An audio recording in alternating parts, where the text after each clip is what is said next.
وزیر اعظم نے جس انداز سے اور جس خیال سے یہ بات کی ہے وہ یہ ہے کہ آپ دیکھیں کہ جو ہمارے خاص طور پہ اس وقت جو پوری دنیا کی سب سے بڑی طاقت ہوتی ہے کسی بھی ملک کی زراعت کے لیے، اس کو صنعت کا پہیہ چلانے کے لیے، گھر چلانے کے لیے، وہ توانائی ہے جی، وہ انرجی ہے، وہ بجلی ہے بنیادی طور پہ، اور اس کے ساتھ منسلک گیس بھی ہے، اور پھر اسی طرح کی کچھ اور چیزیں۔ اب پاکستان میں آج سے بالکل ٹھیک انہوں نے کہا کہ جو اتنا عرصہ پہلے ہونا چاہیے تھا، 50-60 سال پہلے، 60s میں جو 60 کی دہائی تھی، اس میں جو پانی کے حوالے سے منصوبے بنے، جو ڈیم بنے، جو بیراج بنے، اور جو باقی ریزروائر بنے، اس کے بعد اس شعبے کو بالکل چھوڑ دیا گیا، ترک کر دیا گیا، اگنور کر دیا گیا، سائٹ پہ رکھ کے جو شارٹ ٹرم جو چیزیں تھیں اور جو مہنگی بجلی کے ذرائع تھے ان کو مختلف وجوہات تھے، مجبوریاں بھی تھیں۔ مثلا بے نظیر بھٹو کے دور میں ایک ایسا وقت آیا کہ بجلی بالکل نایاب ہونے کے قریب ہوئی، پھر وہ جو پاور پلانٹس لگے، لیکن وہ ایک شارٹ ٹرم میں سمجھتا ہوں ایک ارینجمنٹ تھا جو پاکستان جیسے سفید پوش یا غریب ملک کے لیے بجلی، پانی والی بجلی سب سے سستا ذریعہ ہے۔ آج بھی پوری دنیا میں پانی کی بجلی، پن بجلی جو ہے، پانی والی بجلی، ڈیموں والی بجلی، وہ سب سے سستا ذریعہ ہے، اور اس پہ بالکل نہ صرف کام نہیں کیا گیا بلکہ آنکھیں بند رکھی سر ہمارے ہاں تو ڈیم نہیں ہے تو پن بجلی کیسے پیدا ہوگی؟ آپ ٹھیک کہتے ہیں کہ یہی تو وزیر اعظم صاحب کا یہی کہنا ہے کہ اگلے 10 سالوں میں انشاءاللہ العزیز 10 نئے بڑے ڈیم بنیں گے، اور جو کچھ ڈیم پچھلے کوئی منصوبے التوا میں چل رہے تھے جیسے مومن ڈیم ہے، کچھ اور ڈیمز ہیں کہ جن کے اوپر آپ دیکھیں تو بہت تیزی سے کام جاری ہے، اور اگلے 2-3-4 سالوں میں انشاءاللہ العزیز وہ پروجیکٹس کمپلیٹ ہو کے ایک پروجیکٹ مکمل ہونے کے بعد وہ نیشنل گریڈ میں بہت ساری آپ کو توانائی دینا شروع ہو جائیں گے، جس کی وجہ سے آپ کی جو بجلی کے مسائل ہیں، جو جس طرح سے 24 میں سے 18 گھنٹے بھی پاکستان میں بجلی غائب رہی، اور اس کی وجہ بنیادی یہی تھی کہ پن بجلی آپ کے پاس تھی کوئی نہیں، اور جو باقی بجلی تھی وہ ڈیزل اور پیٹرول کے ذریعے سے یا تیل کے ذریعے سے یا ایسی پروڈکٹس کے ذریعے سے بنانے والی وہ اتنی مہنگی ہوتی تھی، اور پھر آپ وہ ادھار کے تیل سے چلاتے تھے، سرکولر ڈیٹ ایسا ہوتا تھا کہ اس میں آپ پیسے ادا نہیں کر پاتے تھے، بجلی کمپنیاں جو تھی وہ تیل کی سپلائی روک لیتی تھی، جس کی وجہ سے شارٹیج ہونے کی وجہ سے وہ پہیہ جو تھا بجلی بنانے والا وہ رک جاتا تھا۔ اس وجہ سے پھر جب پہیہ وہ رکے گا صنعت رک جائے گی، صنعت رکے گی کاروبار رک جائے گا، کاروبار رکے گا تجارت رک جائے گی، یہ رکتا تھا، وہ ساری چیزیں رکتے میں سمجھتا ہوں پاکستان کو اتنا مجبور اور مقروض کیا گیا، جس کی وجہ سے پاکستانی معیشت پہ بہت زیادہ بوجھ پڑا، اور اسی بوجھ کی وجہ سے ہمارے اوپر قرضوں کا ایک بہت زیادہ بوجھ آ گیا۔ صحیح عوان صاحب، جیسے کہ آپ نے قرضوں کی بھی بات کی اور آپ نے سب سے پہلے زراعت کی بات کی، کیونکہ میں زراعت کے حوالے سے بات کرنا چاہوں گا، کیونکہ ہمارا ملک جو ہے وہ زرعی ملک ہے۔ ابھی کہا گیا کہ ہم نے بہت زیادہ اہداف کو اپنے حاصل کیا ہے، گندم زیادہ ہو گئی، چاول زیادہ ہو گیا، حالانکہ یہ ملک ہمارا زرعی ہے اور ہم نے باہر سے منگوائے پھر بھی، لیکن کپاس کے حوالے سے جو ہے حکومت نے جو 18% اس کی گروتھ کم ہوئی، اس کے حوالے سے کسی قسم کی بات نہیں کی، حالانکہ اس کے حوالے سے بھی بات کرنی چاہیے تھی کہ ہمیں کپاس میں بھی کافی زیادہ کمی کا سامنا کرنا پڑا ہے، تو اس حوالے سے پالیسی کے اوپر کسی نے کوئی بات نہیں کی۔ دیکھیے حسن رضا صاحب، بنیادی باتیں 2-3 ذہن میں رکھنے والی ہیں۔ پہلی بات تو یہ ہے کہ پاکستان یقیناً زرعی ملک ہے، اور پاکستان میں اس قدر خوبصورت شاندار، ظاہر ہے مسائل آ گئے، لیکن اتنا اچھا ہمارا نہری نظام ہے، دریاؤں کا نظام ہے، کچھ مسائل اپنی جگہ پہ موجود ہیں، لیکن اگر تھوڑی سی درست طریقے سے، تھوڑی سی دیانتداری سے، تھوڑی سی اس ہماری جو بڑے لوگوں کی خرابیاں ان کو کنٹرول کر کے اگر سسٹم ٹھیک طریقے سے چلے، تو میں سمجھتا ہوں کہ زراعت کا پہیہ بہت اچھے انداز سے چل سکتا ہے۔ ساری خرابیوں کے باوجود بھی پاکستان میں زراعت والی پروڈکٹس جو ہیں یا اجناس ہیں وہ پوری دنیا میں سب سے آج بھی سستی ہیں۔ آٹا بھی سب سے سستا ہے، چاول بھی سستا ہے، کپاس بھی سستی ہے۔ اچھا، جیسے آپ نے ارشاد فرمایا کہ یہ کہا گیا جی کہ کپاس، مکئی کی پیداوار، اس کی چاول کی پیداوار، گندم کی پیداوار، گنے کی پیداوار زیادہ ہوئی تو کپاس کے اوپر بات نہیں۔ کپاس اس دفعہ کوئی مختلف مسائل تھے، کچھ کسی وقت اللہ کی طرف سے کوئی چیز آ جاتی ہے، کیڑا آ جاتا ہے، کوئی اور چیزیں آ جاتی ہیں، پھر دوسرا یہ ہوتا ہے کہ بعض اوقات کوئی فصل میں اس کی قیمت درست نہ ملنے کی وجہ سے جو گروور ہے وہ پیدائش میں کمی کر دیتا ہے، وہ آلٹرنیٹ کوئی چیز دوسری چیز اگا لیتا ہے، تو یہ ساری چیزیں میں سمجھتا ہوں اس کا باعث بنتا ہے۔ دوسری جو سب سے بڑی بات ہے حسن رضا صاحب کہ کپاس کی ہمیں کمی کیوں محسوس ہوئی، آپ نے دیکھا کہ پچھلے سال ڈیڑھ سے جو کپاس سے ریلیٹڈ پاکستان کی انڈسٹری تھی وہ پوری کی پوری چل پڑی. 24 گھنٹے وہ ملیں چل رہی ہیں, آپ کی اس سے ریلیٹڈ جتنی بھی کارخانے تھے وہ چل رہے ہیں. اور فیصل آباد اور وہ علاقے جہاں پہ کپاس سے ریلیٹڈ انڈسٹری ہے وہاں پہ وہ کہا یہ جا رہا ہے کہ اس کا مزدور نہیں مل رہا. تو یہ اس وجہ سے ضرورت چونکہ بڑھ گئی ہے, جس طرح سے رمضان میں اچانک بیسن کی ضرورت, کھجوروں کی ضرورت بڑھ جاتی ہے, یہ ہوا کہ کپاس سے ریلیٹڈ ٹیکسٹائل انڈسٹری چل پڑی فل فلیج, اس کا پہیہ 24 گھنٹے چل رہا ہے. اور اس میں بھی پرائم منسٹر صاحب نے یہ کہا تھا کہ جو کاٹن انڈسٹری سے ریلیٹڈ جتنی بھی جو کچھ بھی ہے وہاں پہ نہ گیس کی کمی ہونی چاہیے نہ بجلی کی کمی ہونی چاہیے. اور ریکارڈ کی بات یہ ہے کہ ان کو گیس اور بجلی 24 گھنٹے دی جا رہی ہے, جس کی وجہ سے یہ محسوس کیا جا رہا ہے کہ کپاس اور پیدا ہونی چاہیے اور ہونی چاہیے. لیکن اعوان صاحب, میں آپ سے یہ بھی جاننا چاہوں گا کہ دنیا میں جدید طریقے زراعت کے حوالے سے لائے جا رہے ہیں. بہت سے ہارویسٹنگ کے طریقے بدل گئے, بیج کے طریقے بدل گئے, کھادوں کے طریقے بدل گئے, لیکن کیا مسئلہ ہے, کیا وجوہات ہیں کہ پاکستان جو ہے وہ انہی زمانے قدیم کے طور طریقوں پر چل رہا ہے؟ یہاں پر کوئی ڈیولپمنٹ نہیں ہوئی, کوئی ترقی نہیں ہوئی, کوئی تبدیلی نہیں ہوئی. کیا اس کی بھی ذمہ داری پچھلی حکومتوں کے اوپر ہی ہے یا اس حکومت نے کوئی نئی ڈیولپمنٹ اس حوالے سے میں 2 باتیں کروں گا. ایک تو یہ کہ ایسا نہیں ہے کہ کوئی نئے طریقہ کار نہیں اپنا, مثلا ڈرپ اریگیشن ہے اور اس طرح انداز سے جو پانی بچانے کے طریقہ کار جو دنیا بھر میں رائج ہیں, اس پہ پاکستان میں بہت تیزی سے نہیں لیکن تیزی سے کام ہو رہا ہے. اور دوسری جو وجہ ہے کہ وہ اپنا آپ تبدیل نہ کرنے کی وہ سوچ ہے کہ آج بھی لوگ کہتے ہیں, مقناطیس لگا کے کہتے ہیں یہ ویکسینیشن نہیں کروانی ہم نے. پوری دنیا بھاگ کے ویکسینیشن اور فری ویکسینیشن ہو رہی ہے. لیکن اس کے میرے بھائی پچھلے سال کوہاٹ کے پورے ضلع کے تاجروں نے یہ کہا کہ اگر آپ ٹیکس ہم سے مانگیں گے تو ہم اپنے بچوں کو پولیو کے قطرے نہیں پلائیں گے. تو جہاں یہ سوچ ہو تو وہاں آپ کیا یہ سمجھ سکتے ہیں فوری طور پہ ہر ایک کسان اس طرف بھاگ پڑے گا. جو بڑی زراعت ہے میں سمجھتا ہوں کہ وہ اس طرف جو جدید طریقے ہیں وہ منتقل ہو چکی ہے. کاشت کرنے کے طریقے ہیں, کاٹنے کے طریقے ہیں, اس کو فصل کو محفوظ کرنے کے طریقے ہیں, وہ سارے ان پہ عمل درآمد ہو چکا ہے مشینری کے ذریعے. اب ہاتھ والا کام سوائے جس کے پاس چند مرلے یا چند کنال زمین ہے اس کے علاوہ کسی جگہ ہاتھ کا کام نہیں ہے. لیکن اس میں مزید بہتری کی, درست آپ کہہ رہے ہیں کہ مزید بہتری کی, جس طرح سے دنیا چل رہی ہے, خاص طور پہ ہمارا پڑوسی ملک چائنا کی مثال کہ اس انداز سے انہوں نے ایک انچ زمین جو قابل کاشت ہے ان کے پاس, اس طرح سے اس کو قابل کاشت اور خوبصورت انہوں نے بنایا ہوا ہے کہ وہاں پھول لگے ہوئے ہیں, درخت لگے ہوئے ہیں, گھاس لگی ہوئی ہے, ہر طرح کی فصل. اب دیکھیں نا, میں اور آپ جب چھوٹے تھے تو وہ اس وقت ہمارے پاس اتنا چھوٹا سا لہسن آتا تھا. اب چائنا کا تھوم یا لہسن جو آتا ہے اتنی موٹی اس کی وہ گری ہوتی ہے. اسی طرح سے انگور ہے اور چیزیں, خربوزہ ہے, بے شمار ایسی چیزیں ہیں کہ جو وہاں سے جو سیب آتا ہے, کوئی اور چیزیں آتی ہیں, ناشپاتی آتی ہے کہ وہ ہفتوں مہینوں تک چیز محفوظ رہتی ہے. کیا ہے انہوں نے ڈیولپ کیا ہے اس کو. ایک تو یہ کہ ہم وہاں سے بھی لے رہے ہیں, تجربات سے فائدہ بھی لے رہے ہیں, اور یہاں پہ بھی اس پہ کام ہو رہا ہے, اتنا نہیں ہو رہا جتنا تیزی سے ہونا چاہیے. یہی تو وزیر اعظم کا کہنا ہے کہ ان طریقوں پہ جو ترقی کا باعث بنے اور جن پہ خرچ کم سے کم ہو اس طرف ہمیں جانا چاہیے, جو پچھلے 50-60 سال میں اس طرف نظر نہیں آ رہا. ڈیولپمنٹ کی بات ہو رہی ہے اور ضروری ہے کہ زراعت کے شعبے پر بھی ڈیولپمنٹ کا کام کیا جائے, کیونکہ زراعت جو ہے ہمارے لیے ریڑھ کی ہڈی ہے, اور ہمارا سارا جو معیشت کا رجحان ہے اور جو معیشت ہے وہ زراعت کے اوپر ہی کھڑی ہوئی ہے. اور آج بھی پاکستانیوں کی اکثریت زراعت سے منسلک ہے. ایسا ہی ہے. لیکن میں پروگرام کا تھوڑا سا سلسلہ سیاست کی طرف رخ موڑتا ہوں کہ وزیر اعظم صاحب نے کہا کہ اپوزیشن بھی خوفزدہ ہے, ہماری معاشی ترقی کی وجہ سے اپوزیشن خوفزدہ ہے. کیا آپ کو اپوزیشن خوفزدہ نظر آتی ہے؟ سچی بات یہ ہے کہ مجھے اپوزیشن خوفزدہ نظر آتی ہے, اس وجہ سے کہ جتنی بھی پالیسیز ہیں گورنمنٹ کی, مثلا باقی سارا چھوڑ دی, الیکشن پاکستان میں کوئی الیکشن, ایک آدھ الیکشن کہا جا سکتا ہے کہ کوئی بہتر الیکشن تھا, لیکن اس پہ بھی اعتراضات ہیں. کوئی الیکشن ایسا نہیں ہے, ضمنی الیکشن سے لے کے قومی الیکشن تک اور پھر سینٹ کے الیکشن سے لے کے بلدیاتی اداروں کے الیکشن تک ہر جگہ کہا جاتا ہے کہ اس میں گڑبڑ ہوتی ہے. اب گورنمنٹ نے کہا ہے کہ آئیے بیٹھ کے اصلاحات کیجئے, آئیے بیٹھ کے ترجیحات طے کیجئے کہ کس جگہ بہتری کی ضرورت ہے. کیا کہا گیا جواباً جی پوری اپوزیشن کی طرف سے, پوری اپوزیشن جو 2 بڑی جماعتیں, نہیں جی ہم آپ کے ساتھ بیٹھنے کے لیے تیار ہی نہیں.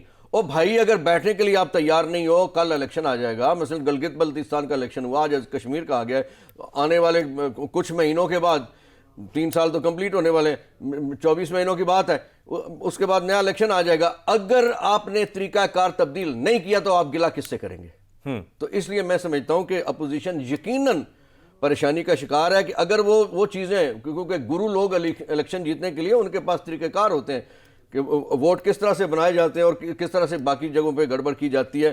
وہ گرو لوگ جو پچھلے 40 50 60 سال سے کام کر رہے تھے وہ نہیں چاہتے کہ طریقہ کار تبدیل ہو, مشین آئے یا کوئی بھی نیا طریقہ کار. میں سمجھتا ہوں اگر مشین پہ آپ راضی نہیں, کوئی طریقہ کار نکال رہے ہیں جس پہ آپ متفق ہو, لیکن بیٹھے تو صحیح بھائی. ایک تو یہ الیکشن, اور دوسرا یہ ہے زراعت کے حوالے سے, صنعت کے حوالے سے, تجارت کے حوالے سے, FBR کے حوالے سے جس جگہ بھی کوئی بہتری کی ضرورت ہے یا تبدیلی کی جا سکتی ہے وہاں پہ اپوزیشن اگر بیٹھنے کے لیے تیار نہیں ہے. انہوں نے کہا جی نہیں بیٹھیں گے آپ کے ساتھ. نہیں, وہ کہتے ہیں کہ حکومت کا رویہ بھی تو ہمارے ساتھ درست نہیں ہے. حکومت نے تو ہمارے سارے لیڈروں کو اٹھا کے جیل میں پھینکا ہوا ہے اور جتنے بھی ہیں ان کو جیل میں انہوں نے بند کیا ہوا ہے. اور حکومت جو ہے وہ اس طرح کی پالیسیز اختیار کرتی ہے کہ انہیں پہلے تو کبھی ہمارا خیال نہیں آیا. اگر دیکھا جائے پچھلے 3 سال میں بھی تو حکومت نے کوئی اس طریقے سے مؤثر اپوزیشن کو ساتھ لے کے چلنے کی کوشش نہیں کی. ایسے 2 باتیں ہیں. پہلی بات یہ ہے کہ مؤثر اپوزیشن کو ساتھ لے کے چلنے کا طریقہ کار یا کمیٹیاں ہوتی ہیں, وہ کہتے ہیں ہم کمیٹیوں میں نہیں بیٹھیں گے, ایک بات. اور دوسری بات یہ تو حکومت کو تو اور اس پرائم منسٹر کو لوگوں نے ووٹ ہی اسی بات پہ دیا ہے کہ آپ نے ان سب سے جنہوں نے جس نے بھی زیادتی کی ہوئی ہے, میں نام نہیں لیتا کسی نہ جماعت کا نہ کسی ایک خاص شخص کا, کہ جس نے زیادتی کی ہوئی ہے, جس کے اوپر کرپشن کے چارجز ہیں, جس نے اس ملک کو اس نہج تک پہنچایا, اس کا احتساب ضرور کیجئے. ظاہر ہے احتساب, دیکھیں نا احتساب پہ بہت ساری باتیں ہو رہی ہیں, لیکن آپ نے انٹرو میں بھی اس کا ذکر کیا ہے. لیکن نہ پچھلی حکومتوں نے اپنے ادوار میں, خاص طور پہ میں نون لیگ کی اگر اس حوالے سے بات کروں کہ پیپلز پارٹی بھی کہتی رہی لیکن نون لیگ اس پر نہیں بیٹھی, آج بھی احتساب کے حوالے سے بہتری کرنے کے لیے نہیں بیٹھتی. ہاں انہوں نے جب وہ فیٹف کا معاملہ تھا بیٹھے تو اس میں انہوں نے 4 درجن شرائط رکھ دیں, اور وہ ساری کی ساری شرائط جو تھی وہ یہ تھی کہ احتساب کے ادارے کوئی ختم کر دیا جائے. تو ایسے نہیں ہو سکتا. ملک کا نظام چلانے کے لیے اور خاص طور پہ ملک اس نہج تک کرپشن کی وجہ سے پہنچا رہے, اس پہ تو اتفاق ہے نا سب کا. اور اس کرپشن کو ختم کرنے کے لیے کرپشن کا ادارہ جو میں نے نہیں بنایا, جو آپ نے نہیں بنایا, عمران خان نے بھی نہیں بنایا, جو آپ لوگوں نے بھائی بنایا تھا, اسی ادارے کے تحت, اور اس کے جو چیئرمین اس وقت بھی بیٹھے ہوئے, آپ کے ہی بنائے ہوئے چیئرمین صاحب بیٹھے ہوئے, آپ کے لگائے ہوئے چیئرمین صاحب بیٹھے ہوئے, اور آپ کا ہی بنایا ہوا یہ قانون ہے, سارا کچھ ہے. تو بھائی اس میں اگر کوئی خلا ہے, کسی جگہ کوئی سکم ہے, تو بہتری کے لیے آؤ نا, بیٹھو نا, بات کرو. اگر بات نہیں کریں گے تو اس سے مراد یہ کہ خوفزدہ ہے کہ بہتری ہو گئی اور پھر بھی احتساب جاری رہا, ہم نے تو پھنس جانا ہے, اس لیے خوفزدہ ہیں. لیکن وہ کہتے ہیں جی کہ حکومت جو ہے وہ خوفزدہ ہے ہمارے سے. اور معاشی لانگ ٹرم پالیسی کی بھی بات کی گئی کہ کہا گیا کہ جی ہم معاشی لانگ ٹرم پالیسی لے کے آ رہے ہیں اور وہ طویل مدتی منصوبوں کی ضرورت ہے. لیکن بنیادی سوال یہ ہے کہ طویل مدتی منصوبے تب ہوتے ہیں جب انہیں چلانے والے بھی تقریباً ایک حکومت میں تو کوئی ویسے ہی لوگ ہوں جو اسے مسلسل چلا رہے ہوں. بنیادی سوال کہ 4 مرتبہ ہمارے وزیر خزانہ تبدیل ہوئے, اور جو ہر آنے والا تھا سوائے اسد عمر صاحب کے باقی جتنے بھی تھے وہ پچھلی گورنمنٹس میں بیٹھے ہوئے تھے, لیکن وہ ابھی بھی پچھلی گورنمنٹس پر ہی تنقید کرتے ہیں کہ انہوں نے ایسے کیا, انہوں نے ویسے کیا, حالانکہ پالیسیاں تو وہی وہاں پہ بھی بنا رہے تھے. یاد رکھیے آپ لیڈرشپ یا لوگ سسٹم چلانے کے لیے کیسے امپورٹ نہیں کر سکتے. وہی لوگ ہوتے ہیں یا اسی سسٹم میں سے, اسی معاشرے میں سے لوگ لینا پڑتے ہیں. جی بھٹو صاحب نے اتنی بڑی جماعت بنائی, نئی سیاسی جماعت بنائی, ایک عوامی جمہوری جماعت بنائی, کون لوگ تھے؟ وہی لوگ تھے. ایک وقت آیا کہ ان کو کہنا پڑا کہ مجھ سے غلطی ہوئی ہے کہ جن لوگوں کے خلاف میں نے یہ جماعت بنائی تھی, جاگیرداروں کو, مجھے بھی مجبوراً ساتھ لانا پڑا, رکھنا پڑتا ہے, آپ کی مجبوری ہوتی ہے. آپ کہاں سے بندے امپورٹ کریں گے؟ پھر دوسری بات یہ ہے کہ جو کپتان ہوتا ہے, جو لیڈر ہے, وہ اس نے چناؤ کرنا ہے کہ کون بندہ کس پوسٹ پہ کس کام کے لیے بہتر ہے. مثال کے طور پر اب یہ ایک جنرل سٹیٹمنٹ دے دی جاتی ہے, سویپنگ سٹیٹمنٹ, کہ جناب یہ سارا کچھ ہی تباہ ہو گیا, کوئی ادارہ کام نہیں کر رہا, کوئی منسٹری کام نہیں کر رہی. بے شمار منسٹریز ہیں جو بہت اچھے انداز سے کام کر رہی. مثال کے طور پہ ہماری فارن منسٹری الحمدللہ اس انداز سے انہوں نے کام کیا ہے کہ جس کا پاکستانی پوری دنیا سراہ رہی ہے. اسی طرح سے انٹیریئر منسٹری نے بہت اچھے انداز سے کام کیا. آپ دیکھیے کویت کے ساتھ ابھی 10 سالوں کے بعد آپ کا ویزا کھلا ہے. اسی طرح سے آپ کی جو لیگل سائٹ پہ آپ دیکھیے کہ جو آپ اربوں خربوں پہ آپ کے اوپر جو ریکارڈنگ کے حوالے سے جرمانے پڑے ہوئے تھے, آپ کو دینا تھا, وہ کیس آپ جیت کے. اسی انداز سے یہ ساری پالیسی, سفارتی پالیسیز بھی ہمیں دیکھنے میں مل رہی ہیں کہ وہ بہت مؤثر چل رہی ہیں. جی ہاں جی. تو اس لیے بہتری پہ کام ہو رہا ہے, بہتری ہو رہی ہے, لیکن گنجائش یقیناً باقی ہے, اور بہت ساری گنجائش باقی ہے جس کی طرف پہیا چل رہا ہے. لیکن اگر دیکھا جائے حفیظ شیخ صاحب کہتے تھے کہ جی پرانی گورنمنٹ نے ہماری معیشت کا جو ہے پہیا وہ جام کر دیا. وہ خود بھی پرانی گورنمنٹس میں موجود تھے. شوکت ترین صاحب آئے, وہ کہنے لگے جی کہ حفیظ شیخ صاحب نے جو پالیسیز دی تھیں وہ ساری کی ساری ناقص تھیں, اب میں انہیں بہتر کرنے کی کوشش کروں گا اور 7.8 تک گروتھ لے کے جانے کی کوشش کریں گے. تو کیا یہ جمپ سے ممکن ہے یا ایک دم سے ہو جائے گا؟ اس کے لیے بھی پالیسیز کی ضرورت ہے. پچھلے حکومتوں والے ہمارے دوست یہ کہتے ہیں کہ ہمارا نظام تو بہت اچھا تھا, بھائی تو آپ کے ہی لوگ ہیں نا, چلیں حفیظ شیخ صاحب ہیں یا کوئی دوسرے صاحب. نہیں تو یہ کہتے ہیں کہ ان کا نظام خراب تھا تو یہ بھی تو ان کے ساتھ تھے. میں یہ سمجھتا ہوں کہ بنیادی بات یہ ہے کہ پالیسیز ہوتی ہیں نا. اب وہاں سے ایک آپ نے چوکیدار تو لگا دیا, لیکن پیچھے چوہے لگے ہوئے ہیں جو بوری کو کاٹ کے, چوکیدار بوری کو دیکھ رہا ہے اور چوہے کاٹ کے لے کے جا رہے ہیں. اب یہ ہے کہ آپ نے چوکیدار بھی رکھنا ہے اور وہ بھی تبدیل کرنا ہے اور چوہوں والا راستہ بھی بند کرنا ہے, ان چوہوں کو بھی پکڑنا ہے اور بوری کی سلائی بھی کرنی ہے. تو یہ عمران خان وہ چوکیدار بھی تبدیل کرتا رہتا ہے اور چوہوں کو بھی پکڑتا رہتا ہے اور بوری کی سلائی کی کوشش کر رہا ہے, اور اسی طرح سے وسائل آپ کے بچیں گے, اسی طرح سے بہتری کی توقع کی جا سکتی ہے.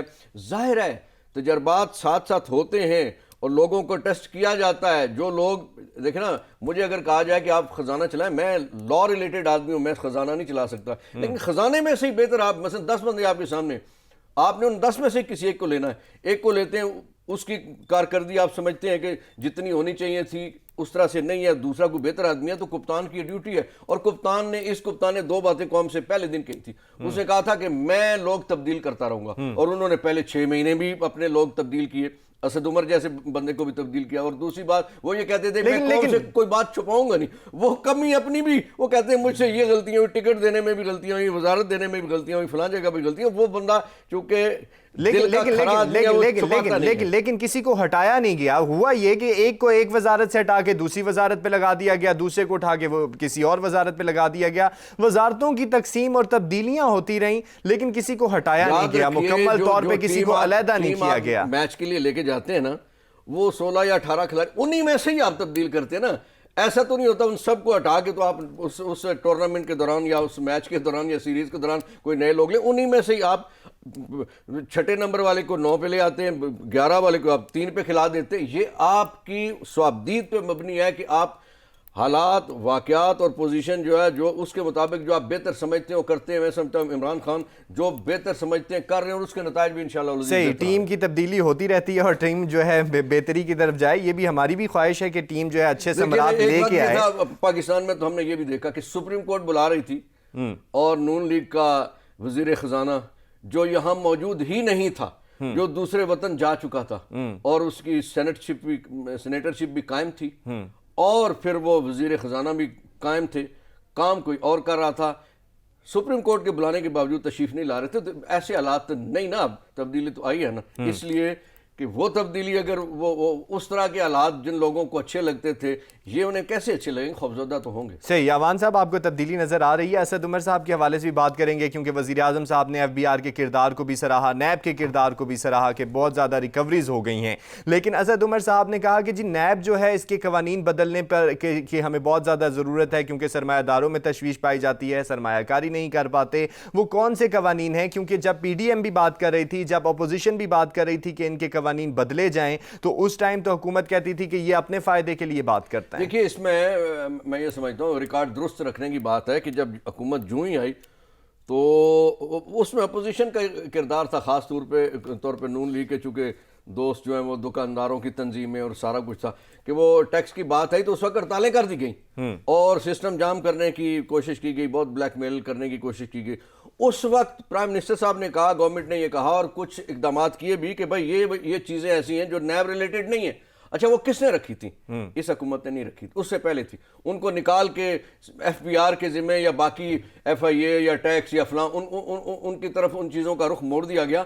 اب یہ ہے کہ اس میں اگر جو اسد عمر صاحب کہتے ہیں وہ بالکل درست کہتے ہیں کہ معیشت کا پہیہ چلانے کے لیے کہ جہاں پہ کوئی سرمایہ کار یا کوئی صنعت کار یا کوئی اور دکاندار کسی چیز سے ڈرتا ہے اور وہ چیز نیب سے ریلیٹڈ نہیں ہے, مجموعی طور پہ اس کو دیکھا جائے تو FBR سے ہے, FIA سے, کسی اور چیز سے, تو میں سمجھتا ہوں اس میں بہتری کی گنجائش موجود ہے. اس میں بہتری کی طرف جانا چاہیے اور اس میں اپوزیشن کو یہ وہ سٹیج ہے کہ اس پہ رول پلے کرنا چاہیے. ورنہ 1 سال اگر اور گزر گیا آخری سال میں پھر قانون سازی نہیں ہو سکتی، پھر وہ الیکشن اگر دیکھا جائے تو پورے اس ٹینیور میں کتنی قانون سازی آپ کو ہوتی نظر آ رہی ہے؟ کیونکہ 90% ہم نے دیکھا تو آرڈیننس ہی ہمیں نظر آئے، اور کہا جاتا تھا کہ یہ جو حکومت ہے یہ آرڈیننس کی فیکٹری ہے۔ دیکھیے آرڈیننس کہاں سے آتا ہے؟ کانسٹیٹیوشن سے۔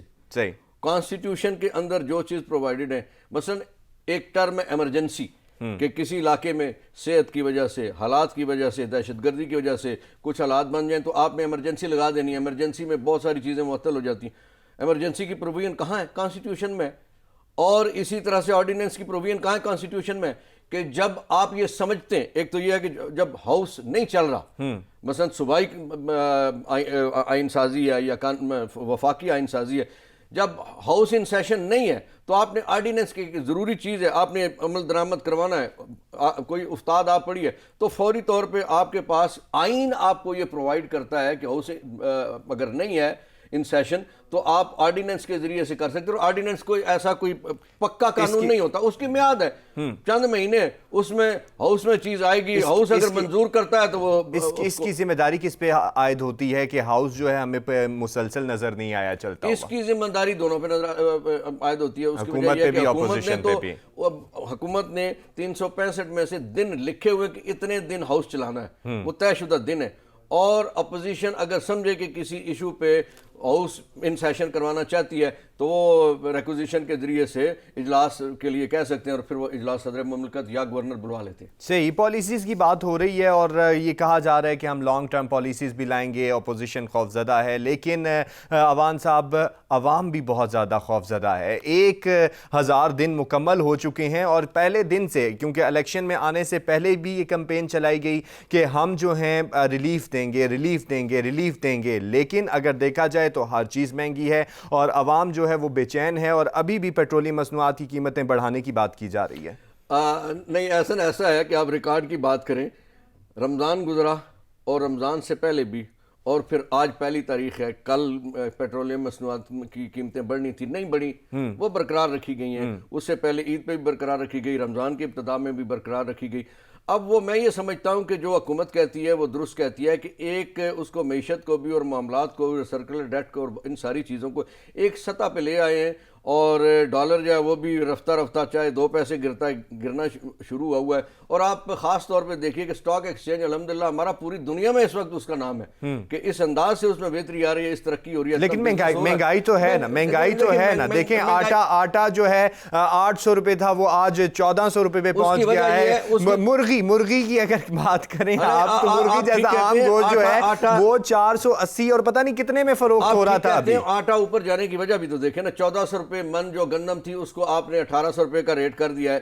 ظاہر ہے جو گروور ہے، جو کاشتکار ہے، جس کو بجلی مہنگی ملتی ہے، کھاد مہنگی ملتی ہے، اس کو لیبر مہنگی ملتی ہے، ٹریکٹر مہنگا ملتا ہے، تو اس نے تو کہیں سے کمپنسیٹ ہونا ہے نا۔ تو اس لیے اس گندم کی، اچھا پھر اس میں ضد کی وجہ سے اب سندھ نے انہوں نے 1800 قیمت رکھی، انہوں نے 2000 روپے قیمت رکھ دی۔ بس کس طرح سے کام برابر ہوگا؟ کراچی کے اندر آٹا کس طرح سے اور لاہور کے اندر ایک ریٹ سے کیسے ملے گا؟ کہ لاہور میں اگر 1800 روپے سرکاری ریٹ ہے اور وہاں آپ نے 2000 رکھ دیا تو ظاہر ہے پھر وہ تفاوت تو آئے گی نا۔ اس لیے میں سمجھتا ہوں تھوڑی سی یہ بھی سیاست ہے، اور دوسرا یہ ہے کہ گرور کو ایک اچھی قیمت ملنی ہے۔ ظاہر ہے گرور کو ریٹ جب آپ بڑھائیں گے تو پھر قیمت میں اضافہ ہوگا، لیکن اتنا اضافہ نہیں ہے کہ جو اڑوس پڑوس ہمارے انڈیا میں آج بھی آٹا ہم سے بہت مہنگا، افغانستان میں، چائنا میں اور ایران میں، سارے پڑوسی ملکوں میں آٹا ہم سے بہت زیادہ مہنگا اب بھی۔ لیکن اگر ابھی ریلیف کی بات کی جا رہی ہے، بجٹ آنے والا ہے، پچھلے بجٹ میں بھی ریلیف کی بات کی گئی تھی، اس سے پہلے بجٹ میں بھی ریلیف کی بات کی تھی، اس دفعہ ریلیف ملے گا؟ عوام کو ریلیف ملے گا؟ ایسے احسن صاحب میں تھوڑا ریکارڈ درست کروں کہ جو پہلا بجٹ تھا وہ تو الحمدللہ نواز شریف صاحب کی گورنمنٹ، شاہد خاقان عباسی صاحب مارچ اپریل میں دے گئے تھے۔ انہوں نے انتظار نہیں کیا کہ نئی حکومت جو 2 مہینے کے بعد آ رہی ہے وہ جو بھی آ رہی ہے وہ دے، انہوں نے اسی وقت دے کے جتنی ادائیگیاں تھیں اپنے لوگوں کو سب کر کے خزانہ خالی کر کے چلے گئے۔ اس کے بعد جو اگلا بجٹ آیا وہ کورونا زدہ بجٹ تھا۔ اچھا، اور اس کے بعد کورونا زدہ بجٹ کے بعد یہ پہلی دفعہ میں سمجھتا ہوں، کورونا تو اب بھی موجود ہے، باقی مشکلات بھی ہیں، لیکن چونکہ گورنمنٹ نے 3 سال میں اس انداز سے کام کیا ہے کہ وہ چیزیں بہتر کر لی ہیں، اس لیے یہ والا بجٹ قوم کے لیے انشاءاللہ العزیز تسلی کا بجٹ ہوگا، خوشخبری کا اگر نہ بھی کہیں تسلی کا بجٹ ہوگا۔ اور بہت ساری جگہوں پہ خوشخبری بھی ہے کہ کوئی ٹیکس نہیں لگایا جا رہا ہے، بلکہ بے پناہ جگہوں میں چھوٹ دی جا رہی ہے، خاص طور پہ جو تجارتی طبقہ ہے، کاروباری طبقہ ہے، اس کو چھوٹ دی جا رہی ہے ٹیکس کی مد میں اور بہت ساری جگہوں پہ، جس کی وجہ سے کاروبار میں تیزی آئے گی، تجارت میں تیزی آئے گی، معیشت میں تیزی آئے گی۔ صحیح، چلیں امید کرتے ہیں کہ واقعی یہ جو وعدے ہیں یہ وفا ہو جائیں اور جو ہے بجٹ میں عوام کو ریلیف ملے، احسن صاحب وہ صرف وعدے نہیں، وہ چیزیں نظر آ رہی ہیں، وہ نظر بھی آ رہی ہیں، جس طرف وہ اس سمت پہ چلے ہوئے نظر بھی آ رہی ہیں۔ ٹھیک ہے، اس سمت پہ چلے ہوئے ہیں، لیکن عوام جی جاں بلب ہے اور عوام پریشان ہے سر اور عوام ان کو تسلی ریلیف میں، ملے۔ عوام اچھا سنیے، اگر عوام جہاں بلاب ہوتی ہے آدھے روڈز پہ ہوتی ہے، ایسا نہیں۔ لوگ گھروں میں موجود ہیں، لوگ رزق کمانے میں موجود ہیں، انہیں پتہ ہے کہ ان مشکلات کی ذمہ داری کس بات کے سر پہ، میں نہیں کہتا کس بندے کے سر پہ، کس بات کے سر پہ، اس لیے وہ انہیں بھروسہ ہے اپنے لیڈر پہ، اپنی لیڈرشپ پہ بھروسہ ہے، اپنے پرائم منسٹر پہ بھروسہ ہے، اسی لیے پرائم منسٹر کے خلاف باہر نہیں نکلتے۔ صحیح، عوام کو ریلیف ملے گا اور اسی لیے وہ شاید نظر نہیں آ رہے۔ پی ڈی ایم کے حوالے سے بھی بات کریں گے کیونکہ پی ڈی ایم جو ہے وہ بڑی متحرک نظر آئی، لیکن اب وہ ٹوٹ پھوٹ کا شکار بھی نظر آ رہی ہے۔ کہا جا رہا ہے کہ معاشی پالیسی کے اندر وہ بجٹ کو جو ہے وہ ٹف ٹائم دیں گے بجٹ کے اندر جو منوانے کے لیے، لیکن آپ کو کیا لگتا ہے جس طریقے سے نون لیگ اور پاکستان پیپلز پارٹی، اے این پی، یہ سب علیحدہ علیحدہ ہیں، تو کیا یہ ٹف ٹائم دے پائیں گے؟ قطعاً ٹف ٹائم نہیں دے پائیں گے۔ میں جتنا سمجھتا ہوں ان میں سے کچھ بائیکاٹ کر جائیں گے کہ اس جناب ہم فلاں سلیکٹڈ کے بجٹ کو نہیں مانتے، وہ بائیکاٹ کر جائیں گے اور بجٹ منظور ہو جائے گا، ہمیشہ کی طرح۔ ہمیشہ کی طرح۔ صحیح، لیکن اگر پی ڈی ایم کے اندر دیکھا جائے تو نون لیگ کا آپ کو کیا لگتا ہے تنہا پی ڈی ایم کو لے کے چلنا چاہ رہی ہے؟ نون لیگ کون سی والی؟ سر نون لیگ ایک ہے، وہ کہتے ہیں کہ نون لیگ ایک ہے، ان کا یہ بیانیہ ہے کہ نون لیگ ایک ہے، یہ آپ کہہ رہے ہیں کہ میم شین پتہ نہیں اس کے اندر کتنی نون لیگ ہمارے دوست کہتے ہیں کہ ہم ایک ہیں، ایسے کر کے نا۔ صحیح، وہ کہتے ہیں کہ آپ ایک ہیں۔ اچھا، تو یعنی آپ کو نظر آ رہا ہے کہ آپ کو نظر آ رہا ہے کہ نون لیگ بھی دو ہیں اور وہاں پر دو بیانیے ہیں۔ دو ہیں، ایسی دیکھیں نا، چند ہفتے پہلے یہ کہا جا رہا تھا کوئی بات نہیں ہوگی، صحیح، کسی سے بات نہیں کریں گے، کوئی پوشیدہ ملاقات نہیں ہوگی، کوئی فلاں نہیں ہوگا۔ آج کیا کہا جا رہا ہے، میں نام نہیں لیتا، صحیح، کہ مزاحمت ہوگی تو مفاہمت ہوگی۔ پھر ادھر کہا جا رہا ہے کہ جناب میں بھائی جان کو پاؤں پکڑ کے جوتے پکڑ کے بھی منا لوں گا۔ وہ کون سے مفادات ہیں، باتیں ہیں جن کے اوپر منا لوں گا؟ یہی تو بات ہے۔ پھر ایک اور صاحب کہتے ہیں جو خفیہ ملاقاتیں اکثر کرتے ہیں، وہ کہتے ہیں جناب ہمارے پنڈی والوں کے ساتھ تو حالات بڑے اچھے ہو گئے ہیں، اچھا تو انہوں نے گڈ بکس ہی چاہ گیا۔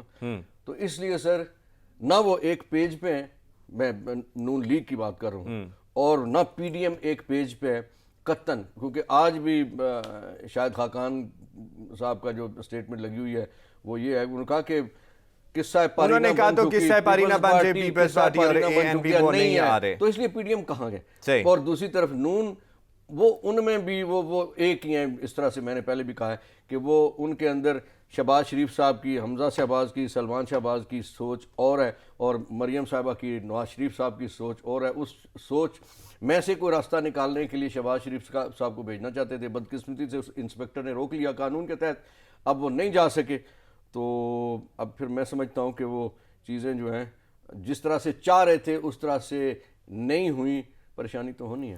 لیکن اگر دیکھا جائے تو پاکستان پیپلز پارٹی کی طرف سے بھی ایک بیان دیا گیا، نیر بخاری صاحب نے بیان دیا گیا کہ ہمیں شو کاز نوٹس کی معافی مانگنی چاہیے، اور شاہد خان عباسی صاحب کہتے ہیں کہ آپ جا سکتے ہیں، آپ کا کوئی واپس آنے کے چانسز نہیں ہیں۔ نیر بخاری صاحب نے جو کچھ کہا، انہوں نے تو اپنے چیئرمین کی بات کو آگے بڑھایا جنہوں نے اس شو کاز کو اٹھا کے پھاڑ کے تو اس کے ڈسٹ بن میں ڈال دیا تھا۔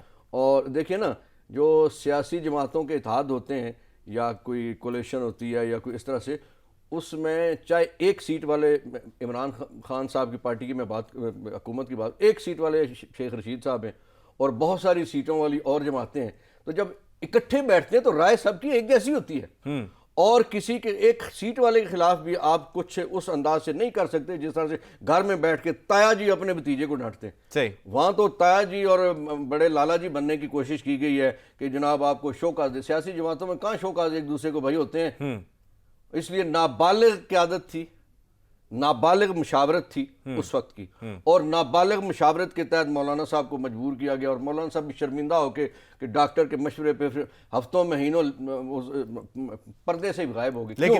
لیکن ابھی وہ پھر منظر عام پر آ چکے ہیں، وہ پھر سے جلسے جلوس کرنے جا رہے ہیں، 14 اگست کو اسلام آباد میں جلسہ ہونے والا ہے۔ ختم تو نہیں کی نا، صحیح، انہوں نے سیاسی جماعت ختم تو نہیں کی، انہوں نے بھی کل الیکشن لڑنا ہے، لیکن ہوا سب کی اکھڑی ہوئی ہے، غبارے سب کے بے اثر ہو چکے ہیں۔ اب یہ غبارے اوپر جانے نہیں. اگر پی ڈی ایم کے اختلافات کی وجہ سے ہی کل وزیر اعظم صاحب کو یہ بھی کہنا پڑا کہ اگر یہ ایک ہوتے اور اگر یہ عوام کے ساتھ ہوتے تو شاید حکومت گر چکی ہوتی, لیکن یہ عوام کے ساتھ نہیں ہے اس لیے حکومت کھڑی ہوئی ہے. یہ ان کے اختلافات کی بنیاد ایسی ہے کہ یہ حکومت کو ٹف ٹائم نہیں دے پا رہے, یا پی ڈی ایم جو ہے اتنی مؤثر ثابت نہیں ہو رہی جتنا پہلے تھی. یہ ہے کہ حکومت کے معاملات, اس کی پالیسی اتنی تگڑی ہے اور اس طرح سے ہے کہ لوگوں کا یقین ہے, اور دوسری طرف ان کا چونکہ پہلے دن کا جو ملاپ تھا یہ آگ اور پانی تھے. ایک رخ نہیں ہے, ایک سوچ نہیں ہے, ایک نظریہ نہیں ہے, اس لیے پہلے دن سے ہی ان کے معاملات الگ الگ تھے اور صرف وقتی طور پہ کچھ چیزوں پہ اکٹھے ہوئے تھے جو بہت جلد انہیں پتہ چل گیا کہ یہ ایسا نہیں ہو سکتا, اکٹھے نہ کبھی چلے ہیں, نہ چل سکتے ہیں, نہ آئندہ چل سکتے ہیں. اس لیے عمران خان صاحب کی حکومت کو ان سے کوئی خطرہ نہیں. صحیح ہے. تو جہانگیر ترین صاحب کے گروپ سے کوئی خطرہ ہے, کیونکہ وہ بھی ایک تلوار ہی ہے ان کے اوپر, اور وہاں پہ جہانگیر ترین صاحب کا گروپ جو ہے وہ کہتا ہے کہ جی ہم اپنے اہداف سے پیچھے ہٹے نہیں گے. تو وہ کون سے ہدف ہیں جن سے وہ پیچھے نہیں ہٹنا چاہ رہے؟ اور انہوں نے یہ بھی کہا, جہانگیر ترین صاحب نے یہ بھی کہا کہ ہمیں انصاف نہیں مل رہا. دو باتیں بڑی عام ہیں, بلکہ تین باتیں. ایک تو یہ ہے کہ وہ انصاف کے لیے جو پارٹی کے اندر جو بات ہے وہ ایک کمیٹی بنی ہوئی ہے, آپ کو پتہ ہے, اور جس کی سربراہی بار بار بدلتی رہتی ہے, اور وہ کمیٹی کی رپورٹ آنے والی ہے, اور جب تک رپورٹ نہیں آتی اس پہ زیادہ کہنا مناسب نہیں ہے. دوسری بات یہ ہے کہ عمران خان صاحب نے تہیہ کیا ہوا ہے پہلے دن سے کہ جس منسٹر یا پی ٹی آئی کے لیڈر پہ اگر کوئی چیز آئے گی تو عدالتوں میں خود اپنا سامنا کریں گے.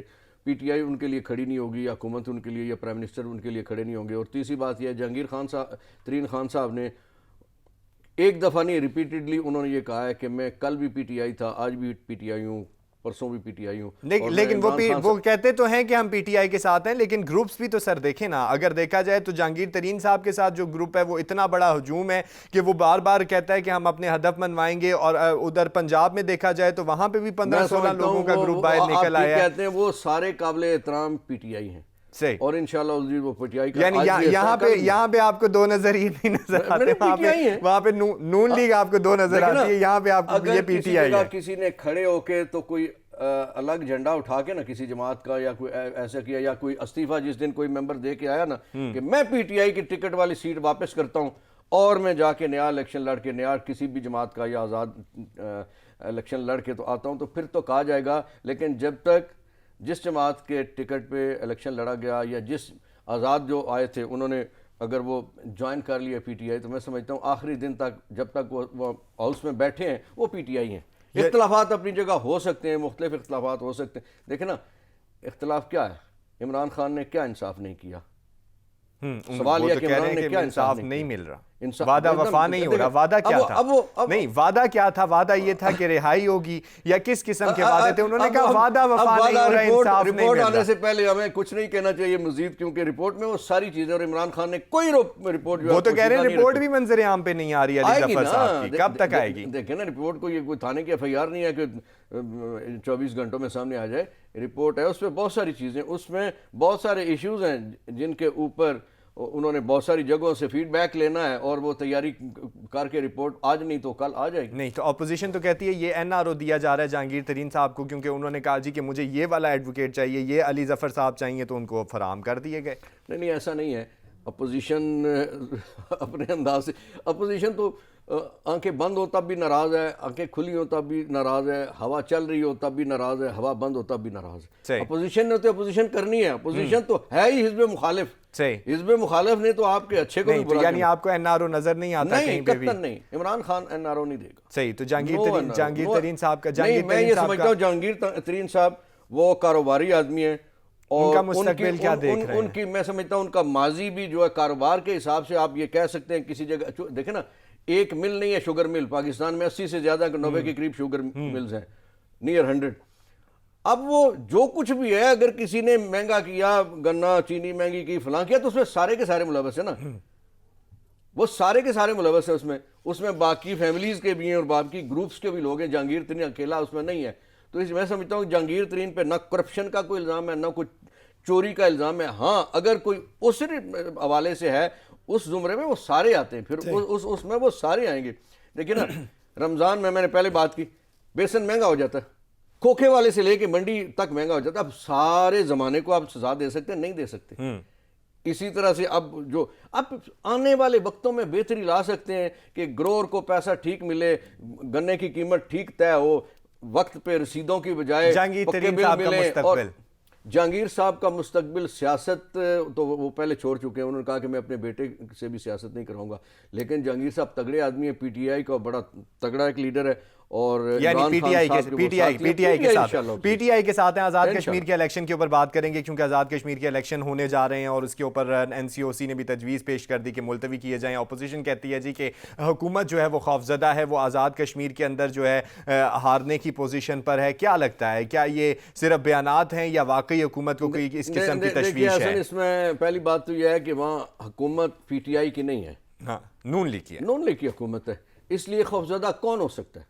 جس کے پاس جو چیز نہیں ہے وہ تو خوفزدہ نہیں ہے، جس کے پاس ہے چھن جانے کا خوف ہو لیکن ساری سکتا ہے۔ سیاسی جماعتوں نے انکار کر دیا اس تجویز سے۔ جی میں گزارش کرتا ہوں، دیکھیے جو این سی او سی نے انہیں تجویز دی، چونکہ پینڈیمک بہت شدید انداز سے جس طرح سے اس کا تیسرا وار ہوا اور کشمیر میں بے شمار اموات ہوئی، ہزاروں کی تعداد میں لوگ اس میں، اور کشمیر میں سب سے زیادہ سخت لاک ڈاؤن لگایا۔ آپ کے علم ہے نا کہ انہوں نے سخت سے زیادہ اس جو تیسرے اس کا وار تھا، اس میں سب سے زیادہ سخت لاک ڈاؤن کشمیر نے کیا، اور انہوں نے موجودہ جو پرائم منسٹر ہیں انہوں نے کیا۔ اچھا، اگر آپ کو تجویز منظور نہیں تو یہ الیکشن کروانا این سی او سی کا کام تو نہیں ہے، الیکشن کمیشن کا ہے، الیکشن اپنے وقت پہ ہو جائیں گے، تو اس میں کوئی فکر کی بات نہیں۔ اگر وہاں کی 2 جماعتوں نے یا 3 جماعتوں نے کہہ دیا تو اس پہ این سی او سی کی تجویز ہے ایک، اس میں کوئی آرڈیننس یا کوئی قانون سازی نہیں ہے، اس لیے کوئی گھبراہٹ کی بات نہیں۔ گھبراہٹ انہیں ہے کہ جنہیں شاید پتہ چل رہا ہے کہ اگر 4 دن الیکشن یا 2 مہینے لیٹ ہو گیا، جس کی وجہ سے ہماری پوزیشن مزید خراب ہو جائے گی، کیونکہ کارکردگی وہاں نہیں تھی، کارکردگی نہ ہونے کی وجہ سے، کارکردگی خراب ہونے کی وجہ سے جن لوگوں کو کوئی خدشہ اندیشہ ہے۔ کارکردگی کی بات آپ کر رہے ہیں تو کارکردگی پر اگر دیکھا جائے تو ضمنی انتخاب میں کیوں نہیں ووٹ دیے گئے؟ کیونکہ ضمنی انتخاب میں جو پاکستان تحریک انصاف نے جیتی ہوئی سیٹیں تھیں وہی سیٹیں ان کے ہاتھ سے نکل گئیں اور وہ سارے کے سارے واپس آ گئے۔ میں چاہ رہا تھا آپ یہ سوال پوچھیں، 2 باتیں بڑی امپارٹنٹ ہیں۔ پہلی بات یہ ہے کہ یہ میں بتا رہا ہوں پہلی حکومت ہے کہ جس میں انہوں نے ضمنی الیکشن میں مداخلت نہیں کی، ورنہ جھرلو والے معاملات ہوتے۔ اور دوسری، آپ جس جگہ بھی الیکشن ہوئے آپ دیکھیے، سوائے کسی ایک آدھ سیٹ کے پی ٹی آئی نے اپنا ووٹ بینک بڑھایا ہے۔ مثال کے طور پر سب سے بڑا الیکشن ڈیسکا والا تھا، لوز کرنے، وہ سیٹ ان کی نہیں تھی، سیٹ ہی نون لیگ کی تھی، لیکن لوز کرنے کے باوجود 32,000 ووٹ پی ٹی آئی کا بڑھا ہے۔ اس لیے میں سمجھتا ہوں جو پی ٹی آئی کے لوگ ہیں وہ ان ضمنی الیکشن سے، ٹھیک ہے ایک وقتی طور پہ صورت ایسی بنتی ہے کہ 11 جماعتیں ایک طرف کھڑی ہوئی تھیں اور 11 جماعتوں کا ووٹ پڑا ہے تو سیٹ کوئی نکل گئی ہے یا سیٹ کوئی لوز ہوئی ہے، تو لیکن جو پی ٹی آئی کا ووٹ بینک ہے ان حلقوں میں نہ صرف قائم ہے بلکہ بڑا ہے، اکثر صحیح اثر رکھتا ہے۔ اور دیکھتے ہیں کہ آزاد کشمیر کے الیکشن ہوتے ہیں تو کون منظر عام پر آتا ہے۔ بہت شکریہ غلام فاروق اوان صاحب، اور الیکشن ہو رہے ہیں، وقت پر ہونے چاہیے۔ ناظرین اپنا بہت سارا خیال رکھیے گا۔ پاکستان زندہ باد، اللہ حافظ۔